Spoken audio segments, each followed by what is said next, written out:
Hello everybody, it is good to be back. It has actually been a month since my last upload, so whoops. Anyway, I just wanted to say thank you for 1,000 subscribers. It has been a fun ride so far, and I cannot wait to see how far I can go. Anyway, today I'm going to be talking about what I think the best moon in Lethal Company is. I recently made a video on why Dyne is one of the worst moons in Lethal Company, so I guess this is kind of a spin-off on that. Anyway, remember that this video is fully my opinion, so if you disagree or have another favorite moon, let me know down in the comments below. Don't forget to like, subscribe, and enjoy the video. In order to figure out which moon is the best, we need to first figure out which ones are not the best. This isn't going to be in any particular order, just making it easier to determine which one is truly the best moon. The first thing I'm going to go off of is aesthetics.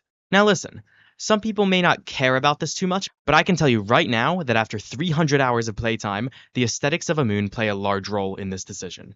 I also just don't feel like talking about some of these moons, but anyway, I'm going to rule out the desert moons. While some people may enjoy their vibe, I don't. I also don't think any of them would be candidates for the best moon spot anyway, and if anyone's favorite moon is experimentation or offense, then they are wrong. The only one worth talking about is Assurance. I know a lot of people love Assurance, but I just don't vibe with it. We have a sort of love-hate relationship, and right now, it is definitely on the hateful side. Anyway, 3 moons off the list, 8 more to go. Next, I want to remove Dyne. If you saw my other video on it, you would know exactly why, but I'll give you the short rundown here. High power, giants, annoying other enemies, bad layout, especially in version 56, and that is certainly enough to remove it from the running. I'm also really quickly going to knock off March. Its interior feels so barren without much scrap, and the only thing it really has going for it is 3 fire exits, which I guess is pretty cool. I'm also a big fan of the forest too, so not a bad choice for aesthetics. And a little fun fact, it's also the only moon with a guaranteed factory interior. Now with that out of the way, 6 moons are left to pick from. Vow, Adamance, Rend, Titan, Embryon, and Artifice. Now listen, I'm going to hold your hand when I say this, metaphorically of course.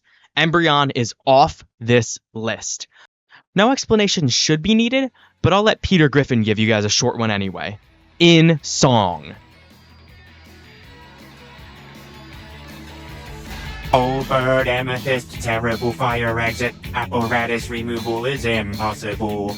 Low scrap, high trap, another tattered metal sheet. Left too late, suffer fate of a flamethrower.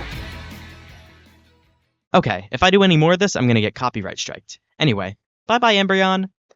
While we're at it, let's get rid of Adamance too.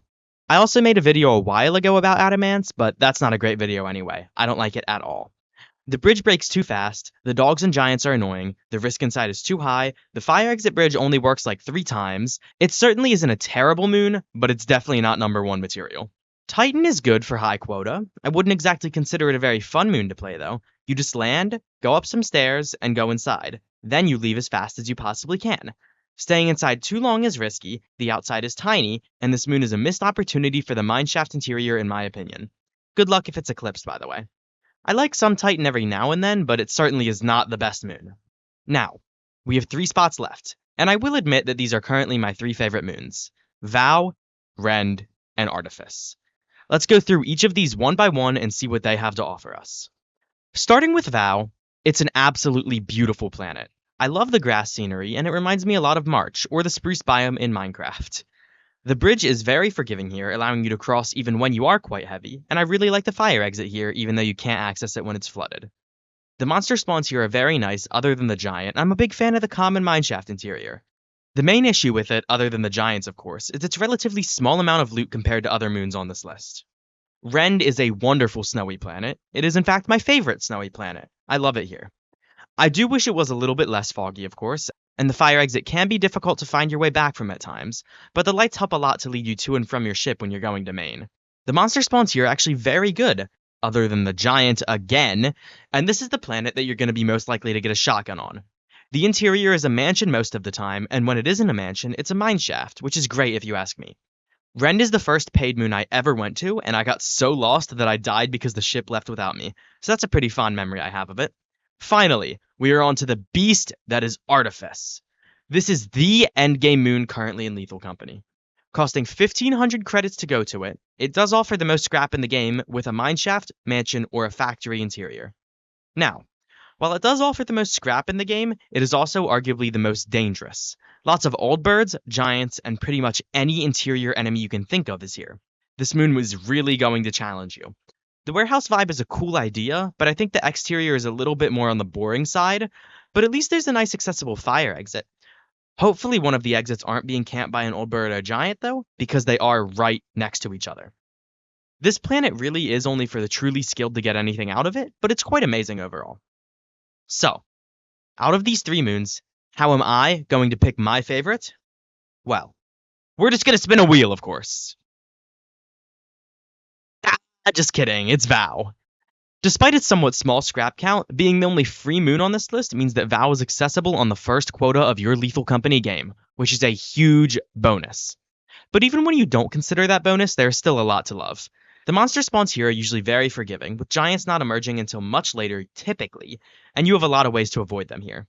The bridge is the most convenient thing ever, and if it does collapse on you, you have 2 ways to get back to your ship if any of them are blocked. And all of the other stuff I said before, of course. So, what makes Vow a better choice than the other 2 moons on this list? Why would I pick Vow over the best moon for scrap in the game? Why would I pick Vow over shotguns? Well, it all comes down to personal preference. Again, I love that I can go there without grinding credits to go to a paid moon. I love the forest aesthetic, I love the mineshaft interior, I love almost everything about it. So while the other 2 moons are a great option, you really can't go wrong with any of them. My personal favorite, though, is Vow.